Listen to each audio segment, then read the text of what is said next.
Buenos días a todas y todos. Es un gusto saludarlos. Bienvenidos al Ministerio de Salud Pública y muchas gracias, como siempre, a los medios de comunicación por atender las convocatorias para estas conferencias de prensa para compartir esta información importante. También enviamos un cordial saludo a todas las personas que observan esta conferencia de prensa por las distintas transmisiones, tanto de las redes sociales del Ministerio de Salud como de los medios de comunicación que nos acompañan, así como de Canal de Gobierno y Radio TGW.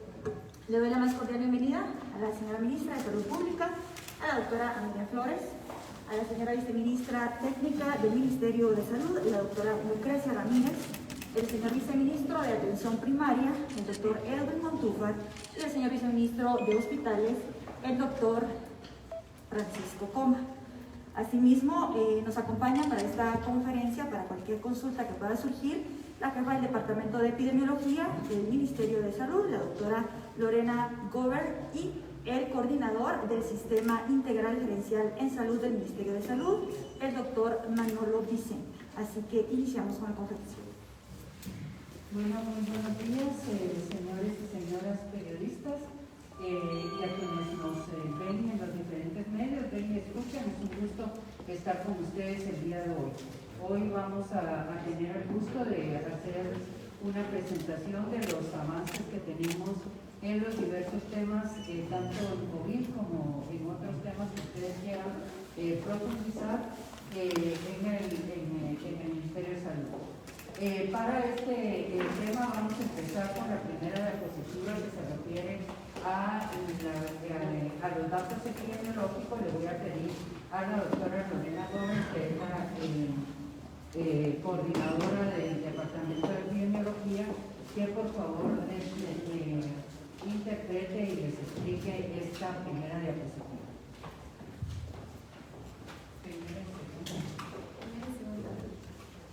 Muy buenos días, tengan todos ustedes.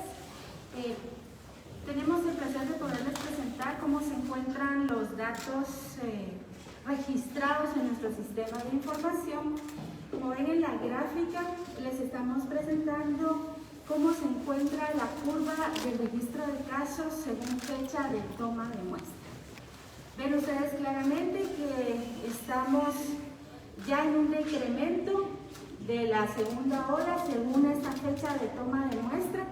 Nuestro incremento importante el segundo aumento importante que hubo desde el mes de junio, julio, que fue donde experimentamos el mayor registro de casos.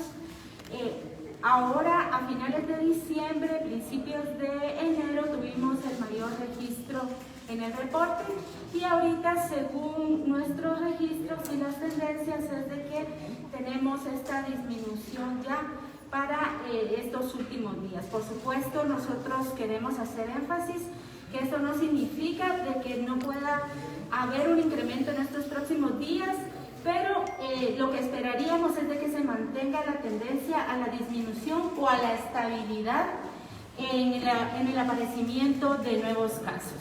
Siguiente.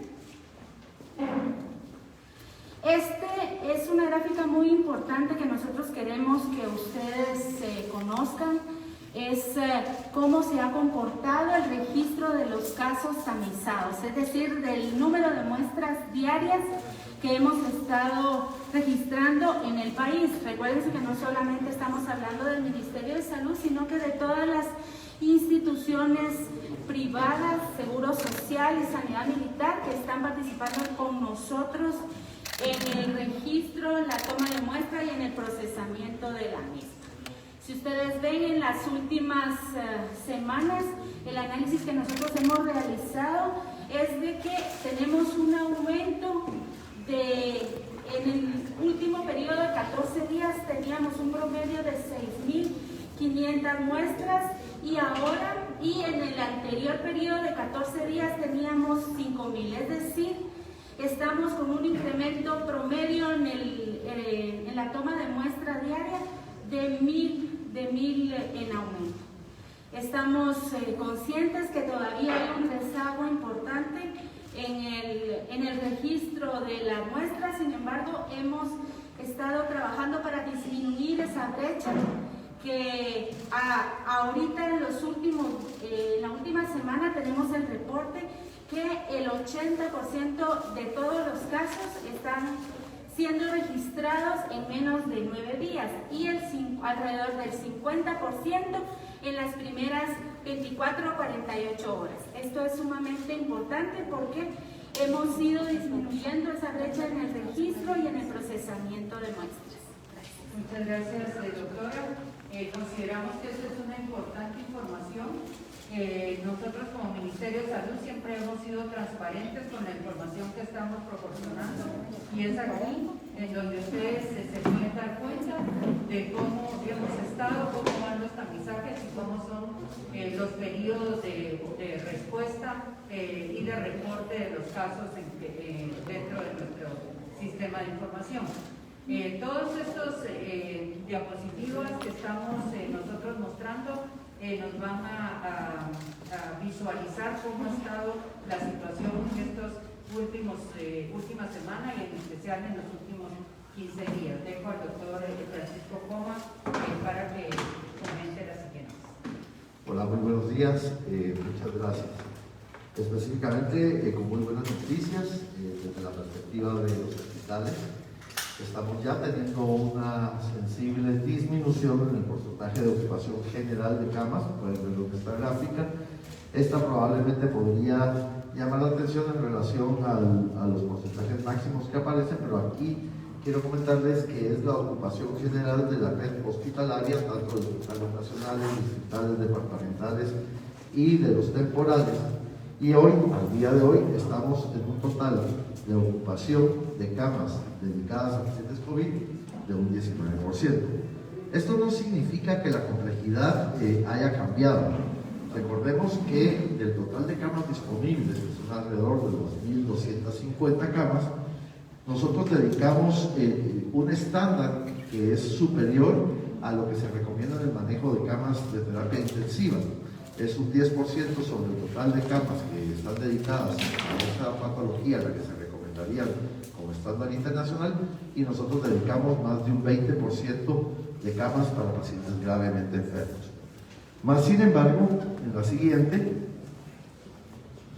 por favor, podemos notar cómo la tendencia por tipo de cama se refleja a nivel nacional todavía de manera consistente. Quiero recordarles que en el mes de enero teníamos pacientes severos un porcentaje de ocupación en todas las camas de terapia intensiva del sistema nacional un 31%, y en febrero tenemos en esta primera semana de febrero al día de hoy un total de 42% de ocupación en la utilización de camas de pacientes severamente enfermos.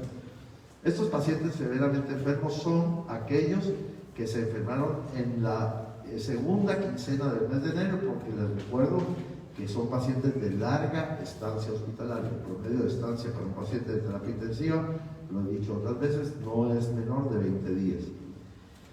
La siguiente, por favor.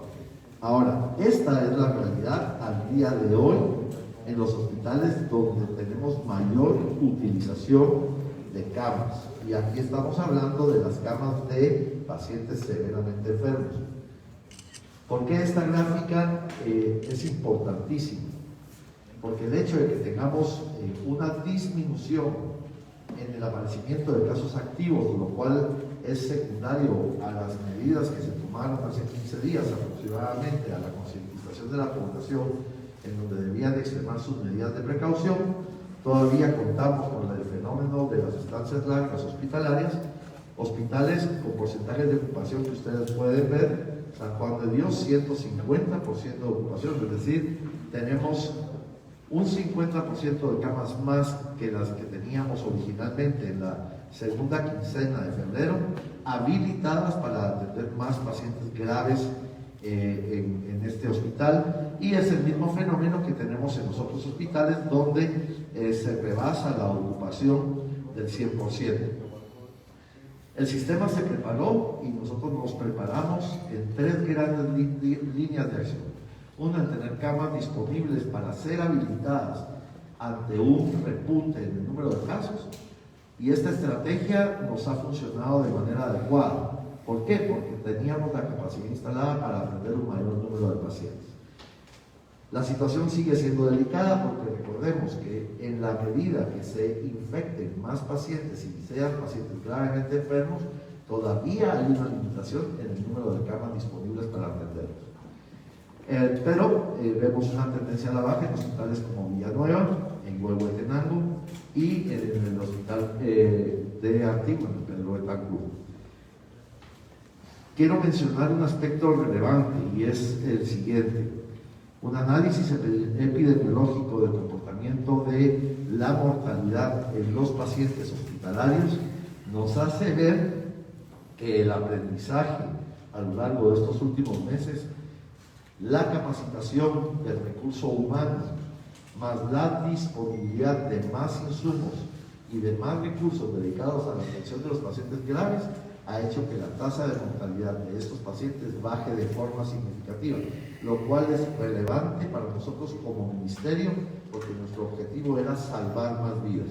Esto se está consiguiendo. Al día de hoy tenemos un total de camas disponibles de pacientes severos de 197 camas, que probablemente son las que más nos preocupan, más sin embargo, si logramos mantener los números de contagios con la tendencia hacia la baja, sabemos que estas camas no serán necesariamente ocupadas. Y esa es una gran noticia para el país. Bueno, vamos a continuar comentándoles, y como ustedes bien saben, el acuerdo ministerial perdió vigencia el día de ayer, en el que nosotros dábamos algunas recomendaciones y lineamientos para reducir el horario en algunos de los establecimientos comerciales. A partir de hoy pierde su vigencia y entra en vigencia el 24 de 2021. En este estamos no solamente aperturando, y no porque el virus ya no esté, ni porque estemos libres de contagio, sino porque consideramos que en este corto periodo tanto los comercios, los mercados, como la población está tomando conciencia de lo que son las medidas de prevención. Hemos tenido la oportunidad de hacer visitas a nivel nacional y de tener reuniones con todos los sectores para poder tomar estas determinaciones. En este, como ustedes bien saben, este salió emitido el día de hoy. Estamos limitando a no más de 100 personas el acceso a playas, lagos, ríos y otros similares de similares características ubicados en los municipios en nivel de alerta roja. Se insiste en mantener el aforo en los parques públicos y parques municipales y otros de similar característica. Aquí estamos trabajando con los alcaldes a nivel local para que apoyen en cumplir la normativa, pero principalmente con la población. Insisto en que cada uno de nosotros somos responsables en cumplir estas medidas para evitar los contagios no solamente de nuestras personas, sino de quienes están junto a nosotros. Garantizar el cumplimiento del aforo y demás medidas en los centros de trabajo es muy importante, a veces es muy difícil, pero principalmente eso se va cumpliendo no solamente con el aforo, el distanciamiento, sino en especial por el uso obligatorio de la mascarilla y el uso adecuado. Reiteramos que el tema de los funerales es un tema importante, y de los enterramientos en los cementerios. Aquí es donde hemos observado, especialmente a nivel de algunos departamentos, que esta norma no se estaba cumpliendo. Este sí es un tema importante porque a nivel local estos eventos son de mucha gente y facilitan mucho la aglomeración. Luego estamos asegurando el cumplimiento del aforo en los mercados municipales, cantonales y satelitales. Creo que es importante tomar en cuenta la responsabilidad que han asumido los mercados, la mayoría de mercados en este aspecto. Seguimos apoyando a los mercados de más afluencia, acompañarlos con unidades móviles, con nuestras pruebas de forma gratuita, poder garantizar tanto dentro de los dueños de locales como dentro de las personas que transitan a comprar, que podamos tener esa posibilidad de garantizar la salud a través de las pruebas y de los kits de medicamentos. Las ferias comunales, de barrio, municipales y cualquier otra similar, ha quedado estrictamente prohibido la organización de fiestas, conciertos. Sin embargo, como ustedes lo ven aquí, se ha permitido la apertura de ferias en base a los protocolos que han sido trabajados junto con ellos y la gremial con la unidad de gestión de riesgos del ministerio. Todas las ferias comunales, de barrios, municipales y cualquiera similar, como lo repito, debe cumplir con el protocolo y el semáforo para reactivación de las mismas. Y todo esto debe contar con la aprobación del Ministerio de Salud. Los centros comerciales, plazas similares deberán realizar sus actividades en sus horarios regulares, respetando el aforo y las medidas de bioseguridad. Con mucha satisfacción hemos observado en estas últimas semanas que los que no estaban cumpliendo ahora han reforzado sus medidas para poder asegurar la salud de su personal y de las personas que acuden a cada uno de ellos. Como ustedes ven, son muchísimos los ítems que tenemos que tomar en cuenta. Sin embargo, ustedes tienen a la mano y están tomando en cuenta a través de sus medios cada una de ellas, y lo dejamos después para cualquier pregunta. Vamos a continuar con el doctor Montuza y las pruebas. Muchas gracias. Primero agradecer a la población, a cada ciudadano que ha dado cumplimiento a las regulaciones impuestas por el Ministerio de Salud. Estamos viendo los resultados. Pero del otro lado, el Ministerio de Salud también ha ampliado la oferta de servicios, ha implementado unidades de laboratorio móviles en algunos lugares del país, de la ciudad capital. En el mercado de Guarda ha sido exitosa, se han logrado hasta el 4 de febrero 3.300 pruebas realizadas. En el mercado fraternal se realizaron 1.170, en Enseña 1.581, en Metro Norte 712, y a partir del mes de febrero se implementó en la plazuela Barrios y ya llevamos 471 pruebas realizadas. El acceso, la mejora del acceso a la población a lugares de alta afluencia es una buena estrategia que hemos identificado, pero sobre todo en mejorar el acceso a la población. Además de las pruebas, se entregan kits de medicamentos para la prevención de COVID. Hemos entregado 14.677 para casos leves, y por nexo epidemiológico se han entregado 2.767. Si lo vemos por edades, a jóvenes y adolescentes se están entregando 3.600 y a adultos 13.842. No solamente se ha trabajado en la entrega de kits, sino en aspectos de regulación, en vigilancia de aspectos del semáforo de alertas.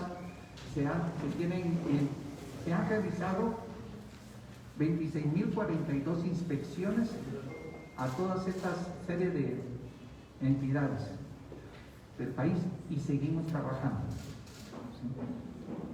Gracias. Muchísimas gracias. Nosotros vamos a dejar hasta aquí la presentación. Sin embargo, sabemos que ustedes tienen muchos puntos que puede ser que no hayamos tenido la oportunidad de presentarles, y lo vamos a dejar abierto para el resto. Muchas gracias, señora ministra. Vamos a iniciar con la ronda de preguntas, por favor. La primera pregunta es con Alejandro Esquité, de la Red. Ministra, buenos días autoridades. Son varias interrogantes. Primero, esta semana en la conferencia semanal de la OPS se refirió que pues Guatemala no pudo optar al plan piloto primera ola para poder recibir la vacuna Pfizer. esta decisión fue por parte del gobierno de Guatemala, digamos, de no presentar esa solicitud para optar a ella por distintas vías, digamos. Ellos mencionaban que era porque no se tenía la cadena en frío, distintas pues, variantes que podrían haber causado, siendo uno de los temas por los que los países no optaron a la vacuna Pfizer, y que pues no se puede decir que AstraZeneca, que es la que nos corresponde a nosotros, vaya a venir a finales de febrero, porque pues ellos hacían mención que todavía está en análisis y no se va a tener. Esa sería la primera interrogante para esas fechas. Y la segunda, en el acuerdo de hoy se hacía mención a los rezados, es decir, ahora sí están autorizados los cortejos procesionales. ¿Esto podría cambiar el rumbo de la Semana Santa? Gracias. Muchas gracias, muy importante las preguntas. En relación a la conferencia de la OPS, quiero resaltar que esos no son datos de país, esa es una conferencia global que la OPS anunció. Sin embargo, nosotros estamos instalados desde el mes de agosto con la plataforma COVAX. Pfizer dejó de ser la vacuna que se iba a ofrecer para los países en este momento por falta de disponibilidad. Ahorita existe más disponibilidad de AstraZeneca, es por eso que la vamos a recibir. Nosotros tenemos permanentemente conversaciones con COVAX, tuvimos una con la OPS esta semana también para clarificar todos estos comunicados. Sin embargo, sí tenemos la confirmación que a finales de febrero estaremos recibiendo el primer aporte de vacuna. Es por eso que nosotros insistimos en esa información, porque es la que tenemos directamente. En relación a los cortejos, nosotros no estamos hablando en estos lineamientos de la Semana Santa. De los rezados, usted habló de los rezados, eso se refiere a los funerales y a los casos de los cementerios en donde se aglomera mayor cantidad de gente. Vamos a dejar por favor que la licenciada Virginia Kersi, de gestión de riesgo, amplíe este tema. Gracias, señora ministra.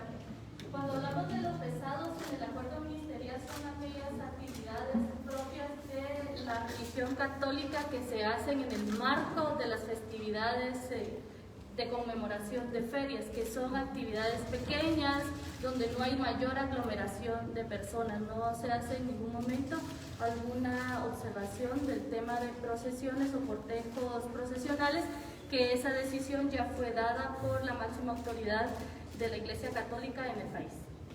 Muchas gracias. También quiero ampliar el tema que usted hizo una pregunta en relación al diagnóstico que pudieran haber hecho de la cadena de frío. En relación a esto, quiero informar que el país se encuentra preparado para recibir la vacuna de Pfizer en cuanto haya disponibilidad y podamos tenerlo. Contamos no solamente con los congeladores necesarios para poder almacenar la vacuna, y además contamos ya con la preparación de uno de los viceministros que visitó uno de los países que ya están vacunando con esta vacuna, y ya tenemos la información de todos los procesos que se realizan que no requieren mayor tecnología. La siguiente pregunta de Radio Sonora con Eduardo Perea. Ministra, buenos días, autoridades. Con el tema de las playas, ¿ya tienen ustedes algún plan específico para la época de Semana Santa? Es inevitable que las personas lleguen a aglomerarse en las playas del Pacífico, etcétera. Ustedes el día de hoy ya aperturaron pues con un límite en el aforo, pero quisiera saber si ya tienen contemplada esta situación, porque muchas personas sí llegarán. Muchas gracias. Voy a dejar a la licenciada Virginia Kersi en este tema. Como se ha mencionado en ocasiones anteriores, va a depender del comportamiento epidemiológico que tenga la enfermedad. Si vemos que este comportamiento vuelve a subir nuevamente, entonces se tomarán en su momento medidas específicas al respecto. Y con referente a las ferias, ¿qué diálogo tuvieron ustedes con las personas que tienen a su cargo este tipo de comercio, de instalación de los juegos mecánicos, etcétera, para poder aperturarlos nuevamente? Gracias, ministra. Muchas gracias. Estuvimos en diálogos con los representantes de Acojuegua. los que están agremiados y los que no están agremiados a COFEGUA, y con ellos se platicó de cuáles eran las necesidades, y razón de ello es el cambio de la normativa al día de hoy. Ellos han presentado anteriormente ya su protocolo que fue consensuado y bajo el cual se van a regir todos los agremiados y no agremiados.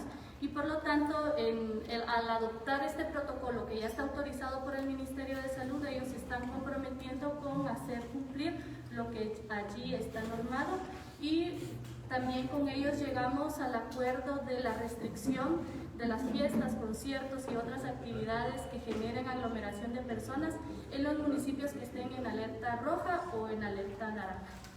Gracias. La siguiente pregunta de Ludwig Torres, de Canal Antiguo. Buenos días, funcionarios presentes.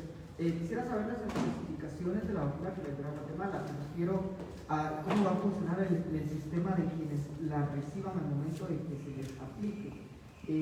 ¿Los volverá inmunes? Si me pudiera explicar exactamente cómo va a funcionar en el sistema de las personas, y también quisiera saber si existe ese tipo de repercusiones.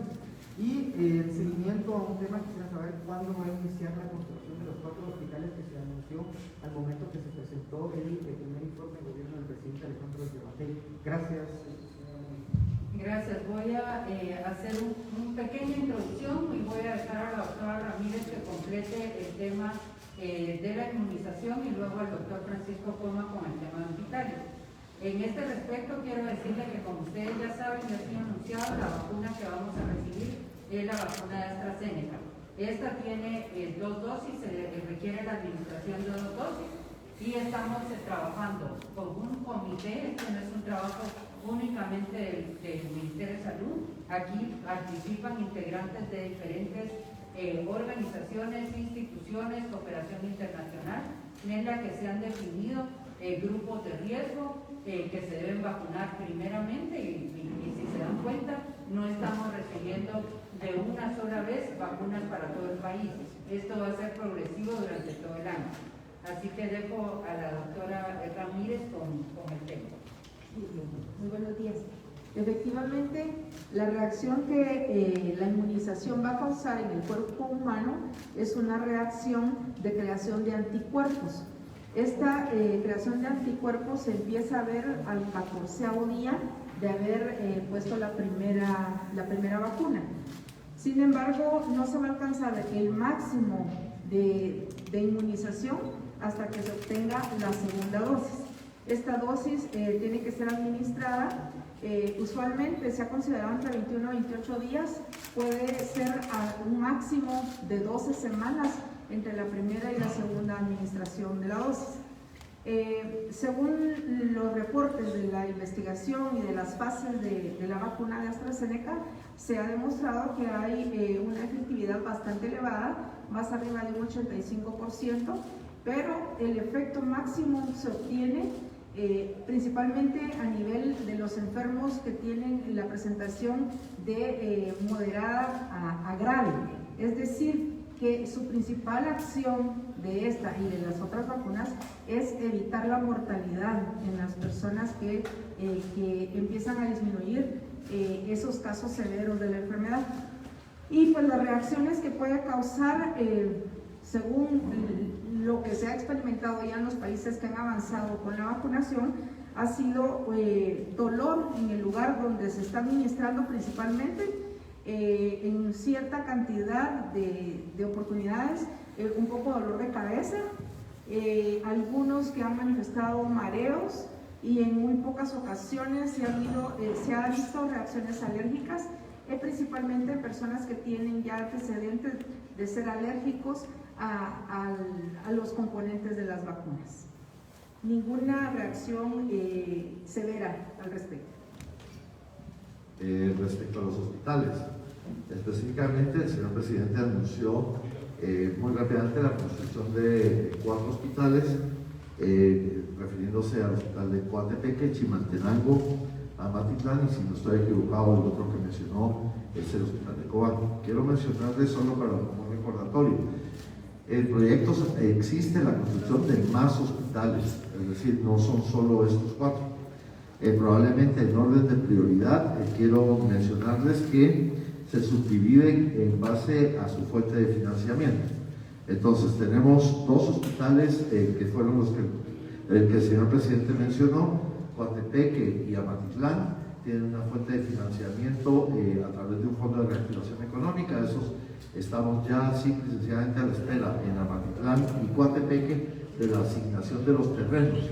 Desde el punto de vista de la ejecución, lógicamente hay que hacerle los estudios de preinversión, pero el objetivo es que tenemos mucha agilidad en el cumplimiento de los procesos y disponibilidad de los fondos.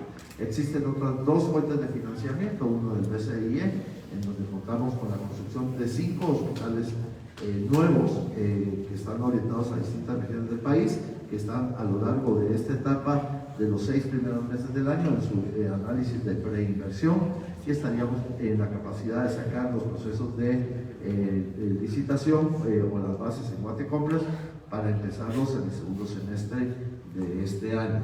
Y también tenemos no solo es la parte de construcción de hospitales, recuerden que hay una fuerte dedicación al Hospital de San Marcos, en donde también va a haber un proceso de mejora y remodelación, así como de otros hospitales de la red. Sololá, por ejemplo, tiene una asignación de fondos importantes, pero aquí lo que vale la pena resaltar, y quiero que sepan, es que los fondos no están destinados específicamente a hospitales, sino yo creo que hay una fuerte porción de inversión que viene a futuro con una muy buena visión por parte del presidente y del grupo del ministerio en fortalecer los sistemas de atención primaria, y esto implica el desarrollo y fortalecimiento de centros de atención que ya existen, más la creación de muchísimos centros de atención primaria. Este es un cambio histórico en la salud del país, porque será la más fuerte inversión que se ha realizado a nivel de sistema en los últimos 40 años. La siguiente pregunta de Guatevisión con Andrea Domínguez. Buenos días, ministra, viceministros, un gusto saludarles nuevamente. Yo voy a empezar con la primera, que es, ¿se sabe algo ya sobre el ingreso de la nueva cepa al país? Y si han tenido indicios de contagios mucho más rápidos que pudiesen ser también a consecuencia de la misma. ¿Cómo van los estudios respecto a ella? Sí, muchas gracias. Por favor, doctora.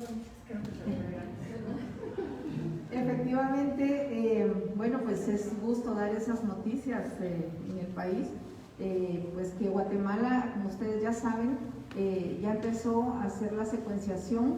En este momento tenemos en el Laboratorio Nacional 180 cepas que se están corriendo ya en el aparato especial, y la próxima semana ya tendremos la información de los resultados del análisis de estas cepas. Y el comportamiento de la enfermedad pues a este nivel ha sido el mismo, y lo que estamos nosotros vigilando es precisamente, como les informé la semana anterior, en las personas que tienen antecedentes de haber viajado de Europa para acá, y entonces esperamos tener esos resultados la próxima semana. Solo perdone, cuando dice 180 cepas, ¿son cepas o son muestras?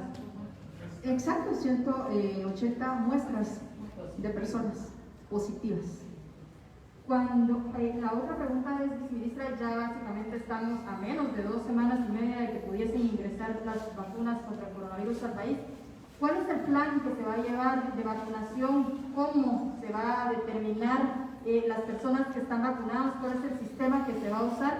Y esto va a estar centralizado en algún punto, las vacunas van a ser enviadas a los 22 departamentos, centros de salud. ¿Cómo va a ser para llegar las vacunas al resto de los departamentos?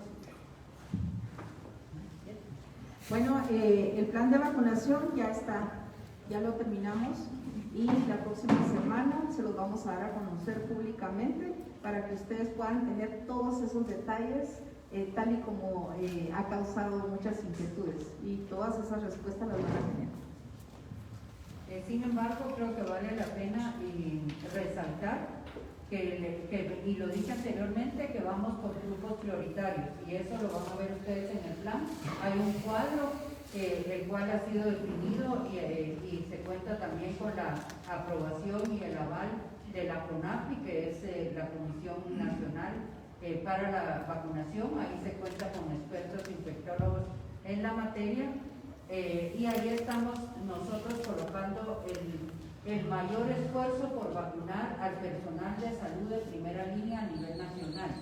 Y aquí estamos hablando no solo del personal del Ministerio de Salud, sino también del Seguro Social y del sector de hospitales privados, ¿verdad? Que han visto pacientes COVID. En el momento que la vacuna que venga tenga una cantidad importante para vacunar a la totalidad de los hospitales, así se va a proceder en primera instancia. Y luego vamos con los siguientes grupos que ustedes van a conocer en el plan y esperamos que a mediados de la semana entrante ya podamos lanzarlo. ¿Cuáles van a ser las recomendaciones para las personas que ya estén vacunadas? Entendemos que, igual si nos pudiesen decir cuál es la cantidad que se prevé que sean utilizadas precisamente en el personal de primera línea. Hablemos que aquí ya entiendo que entrarían también socorristas, bomberos, la gente de las funerarias, en así. ¿Cuál es el dato conciso que no sea de población en riesgo, por así llamarlo, como lo había anunciado el presidente, sino la población netamente que está en primera línea de COVID? ¿Cuál es el porcentaje o el número de ellos? Mire, el número puede subir, precisamente lo estábamos calculando hoy antes de venir a la reunión, a esta conferencia de prensa, puede subir de los 125,000 personas a vacunar en esta primera etapa, personal de salud en primera línea y en global. Creo que vamos por ahí. Recuerden que ahí hay que hacer un análisis mucho más fino porque hay personal que está en la iniciativa privada que también trabaja en el Seguro Social y trabaja para los hospitales de salud pública. Ahí se está trabajando en esa limpieza de datos y ahí contamos con la intervención del sistema gerencial en salud del Ministerio de Salud, que está trabajando muy de la mano también con el RENAP para poder tener esa garantía de las personas que van a ser vacunadas, sean las que coinciden con su DPI y que no vayamos a tener ahí que se nos vaya a colar entre cualquier servicio, algún familiar o alguien que se quiera vacunar, porque tenemos que ser muy estrictos en garantizar la vacuna para los grupos con prioridades. Y hay grupos que ustedes van a ver en el plan y van a tener muchísimas oportunidades la siguiente semana para podernos preguntar en relación a eso, que hay grupos que a todos nos preocupan como los de más alto riesgo, y recordemos aquí que uno de los grupos de mayor riesgo son los que superan los 70 años, pero también se preguntarán, ¿y aquellos de menor edad que tienen factores de riesgo importantes? Diabetes, cáncer y esto, ellos son prioritarios y ellos entran en este grupo. Eso es muy importante saberlo porque a veces hablamos solo de las personas mayores y no de este grupo que muchas veces está en mayor riesgo que una persona mayor que está estable, ¿verdad? Esta pregunta, no sé para quién de los viceministros sería, pero siguen existiendo inconsistencias en los datos de los fallecidos que se presentan día a día. Hemos tenido semanas completas en las cuales los fallecidos de las últimas 24 horas se reportan 0, pero luego al día siguiente, por ejemplo, hay fallecidos, la cifra llega a 49, llega a 37, con el asterisco de corresponden a otros días. Eso no permite saber realmente cuál es el nivel de mortandad que ha existido mes a mes. ¿A qué se debe esto? Gracias. Mire, la doctora Lorena Mover nos va a dar una explicación al respecto. Sin embargo, quiero que sepan que esa ha sido una preocupación nuestra del día a día. Nos reunimos con ellos, con el equipo completo para poder dar una explicación al respecto. Sin embargo, no solo sucede en Guatemala, o sea, esto sucede a nivel mundial, no hay reportes diarios de lo que está sucediendo y además la doctora nos va a explicar a detalle el porqué. Nosotros desde el inicio del primer caso de muerte, que fue el 15 de marzo, confirmado por COVID, hemos estado llevando un registro individualizado de los casos que nos notifican como fallecidos por COVID. Estamos utilizando como fuente de información para este registro de datos lo que nos notifican en los hospitales públicos, privados, lo que estamos también registrando cada 15 días con el RENAP. Sin embargo, quiero hacer la acotación de que a veces sale como 0 en las últimas 24 horas porque no hemos recibido el reporte del fallecido en el día en el que estamos registrando, o sea, exactamente de ese día.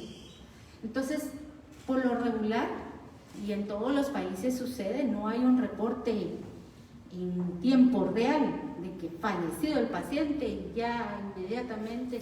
Eso no existe en ninguna parte del mundo. Se necesita un proceso de verificación. Nosotros estamos registrando los casos confirmados que tienen prueba de COVID. Sin embargo, estamos también analizando los casos que no tienen prueba y que están siendo clasificados como muertes probables por COVID porque tienen toda la sintomatología que puede ser atribuida a COVID. Estos casos probables ya estamos próximos a poderlos incluir en el tablero para que ustedes vean, y vamos ya, prácticamente estamos cerrando con estos probables y los que estamos descartando, porque he de comentarles también que hay muchos casos que se nos indicaron, que se nos registraron o notificaron como confirmados, que tenían una prueba positiva, pero que esta prueba coincide o fue solicitada por el médico tratante porque se le iba a hacer una operación de cáncer, o porque es un politraumatizado, o porque alguna otra situación ajena a una sintomatología por COVID. Entonces, todos estos casos los estamos trabajando como descartados, y es algo que no estamos haciéndolo aisladamente como ministerio. Les comento que tenemos un comité de muerte por COVID nacional, en donde está participando otras instancias aparte del ministerio. Está RENAP, está INE, y estamos trabajando en conjunto. Está el Seguro Social también. Estamos trabajando en conjunto para poder realizar estas investigaciones. Lo que está registrado en el tablero, como les digo, es lo que nos informan y lo que nosotros investigamos en el día. Entonces, muy probablemente no tenemos datos de ese registro de exactamente ese día. A los siguientes días, entonces ya empiezan a ingresar datos, inclusive de meses anteriores, porque es la realidad que tenemos. Sin embargo, quiero hacer la acotación, yo sé que se muere por hablar, pero ya esperen. Tenemos la curva, tenemos suficientes casos para saber cómo está la tendencia de los casos en salud pública, y en ningún país podemos tener la realidad completa de los casos. Nos sirve para ir tomando decisiones, pero también ir viendo cómo van las tendencias, y con los análisis y con la información que tenemos de hospitales, vamos teniendo también un análisis que integra todos estos factores de casos confirmados, cómo está la tendencia. Ahorita la tendencia, tanto en la morbilidad como en la mortalidad, es a la disminución en estos últimos días. Y en tamizajes estamos aumentando. Entonces también eso se está reflejando en el porcentaje de positividad, que está disminuyendo. Doctora, aprovechando que está ahí, ustedes sabrán, al inicio se daban a conocer detalles de personas que habían fallecido en sus hogares precisamente por coronavirus. En este comité que tienen, o el Ministerio de Salud tendrá conocimiento de cuántas personas han fallecido por COVID en sus hogares. Es muy poco realmente, en comparación con todo lo que estamos analizando, es muy poco. No tengo el dato exacto, pero con mucho gusto se lo podemos pasar. Sí tenemos, y lo analizamos porque es parte del análisis de la fuente de RENAP, que es la más inmediata para esos casos que nosotros como ministerio no captamos, porque por supuesto no fueron a ningún servicio de salud. Pero sí hay. Sí hay, pero son muy pocos. Sí. Esta es para la vice Ramírez. Gracias. Muchas gracias, doctora, muy amable. ¿Cuántos cuartos fríos hay disponibles en el país? ¿Cómo están estos distribuidos en los mismos? Porque entiendo que si bien acá en la zona 11 será el epicentro para recibir las 800,000 vacunas, estas serán distribuidas a nivel nacional. ¿Cuántos cuartos fríos hay, doctora? Y una vez que las personas sean inmunizadas, ¿En qué momento será seguro dejar de usar la mascarilla o cuáles son las recomendaciones que se estarán aplicando para ellos? Que usted nos pueda decir. Tan ansiosa ella. Usted tiene que esperar. Efectivamente, como ustedes han venido siguiendo todo lo que ha sido la elaboración de este plan, ustedes saben que hay un diagnóstico de nuestra cadena de frío y principalmente a nivel central, que es el Centro Nacional de Biológicos, es donde tenemos la ampliación del puerto frío más grande, pues para centralizar las vacunas de todo tipo a nivel nacional. Y luego a nivel de los departamentos tenemos aproximadamente 14 cuartos fríos de menores dimensiones, todos estos equipados para poder mantener vacuna en el rango de temperaturas de +2 hasta +10. Además de eso, tienen sus respectivos enfriadores y congeladores, y también tenemos pues congeladores para -70, como manifestaba la señora ministra. Respecto al uso de la mascarilla, habrá que esperar hasta que toda la población que hemos programado que esté vacunada tenga su inmunidad de rebaño, como se conoce, para poder estar seguros de que no nos vamos a contagiar. Y hasta que hagamos análisis respectivos de la prevalencia de estos anticuerpos en la población, podremos dar ya de alta a estas medidas. Para el 14 de febrero contemplan algunas medidas teniendo en cuenta que es uno de los días más comerciales en todo el país, centros comerciales, restaurantes, etcétera, y solo me quedó una duda extra con las ferias. Usted señalaba que pueden realizar, bueno, mejor dicho, se comprometieron a no realizar actividades que aglomeren si están en rojo y anaranjado. ¿Quiere decir que en amarillo o verde sí pueden realizar este tipo de actividades? Sí, voy a dejar a la licenciada Virginia Kersi para que hable específicamente de las ferias y yo les voy a hablar del 14 de febrero. Bien, en el caso de las ferias, sí está permitido realizar esas actividades en amarillo y verde, siempre y cuando respetando las medidas de uso de mascarilla y distanciamiento y respeto del aforo que ya está establecido en el 234-2020 y en el 261-2020. Muchas gracias. En relación a la actividad del 14 de febrero, que muchos de ustedes han preguntado inclusive en la anterior conferencia de prensa, estoy segura que se refieren al tema de las compras, de las aglomeraciones en los lugares o de las celebraciones en restaurantes. Miren, tanto los supermercados como las tiendas están comprometidas a cumplir con el aforo. Nosotros les recomendamos a la población que tomen su tiempo para sus compras, si quieren gastarse el dinero en un regalito en relación a las festividades o a los lugares a donde quieran acudir a celebrar. También es importante guardar el aforo, principalmente en restaurantes y en lugares de este tipo. La siguiente pregunta con Brian Choi de Nuevo Mundo.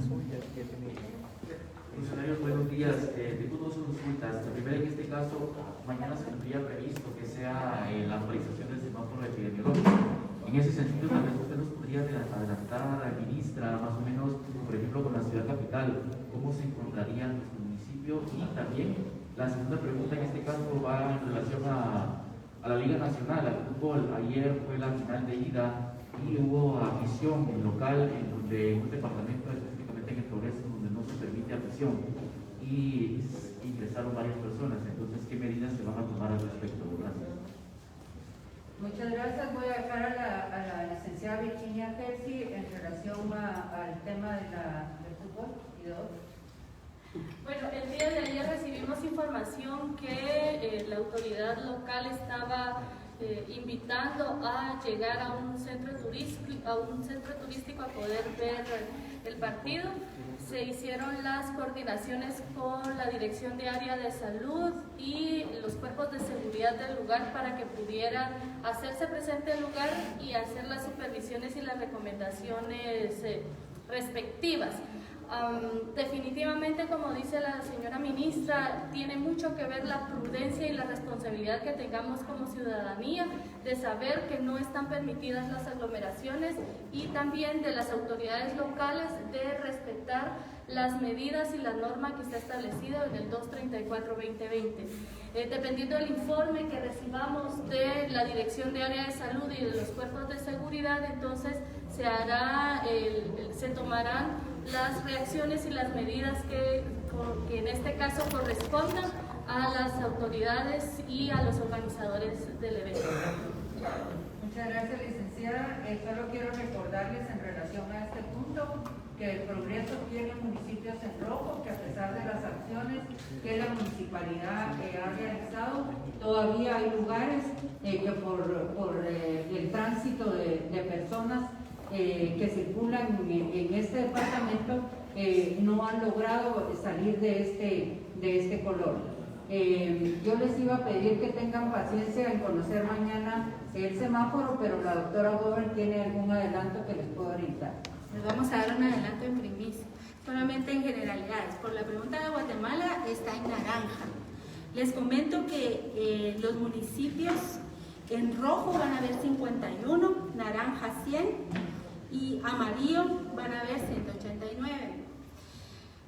Esto representa una disminución de los municipios en rojo. Recuérdense que en la última actualización teníamos 89 municipios en rojo y para esta vamos a tener el 51. Entonces, se ve que a nivel municipal se han hecho esfuerzos importantes por aumentar el tamizaje, por las medidas de prevención, básicamente el cumplimiento de los aforos, y básicamente nosotros queríamos también enfatizar en la importancia de las reuniones familiares, que pueden ser también un foco de infección para todas las personas. Entonces, ahorita que viene el Día del Cariño, también por favor tratar de minimizar, o si se van a reunir con mascarilla y si van a comer, pues rapidito coman y un poquito distanciados y a volverse a colocar la mascarilla. Si se besan con la mascarilla también, por favor. No más de 10 personas, por favor, porque eso nos está ayudando a minimizar el riesgo de transmisión que estamos teniendo y que se está reflejando en los datos. Esperemos que esto se pueda continuar y que ya con la introducción próxima de la vacuna pues vayamos entonces a terminar de impactar en la disminución de los casos graves, que es lo que, como decía la doctora Ramírez, es lo que ahorita también es importante, evitar las muertes. Gracias. Muchas gracias. Yo quiero también pedirle al doctor Manolo Vicente, quien es parte del Comité Nacional de Vacunación y del plan, que nos comente para que ustedes estén enterados cómo va a ser el mecanismo de la identificación y de control de las personas que se van a vacunar. Por favor,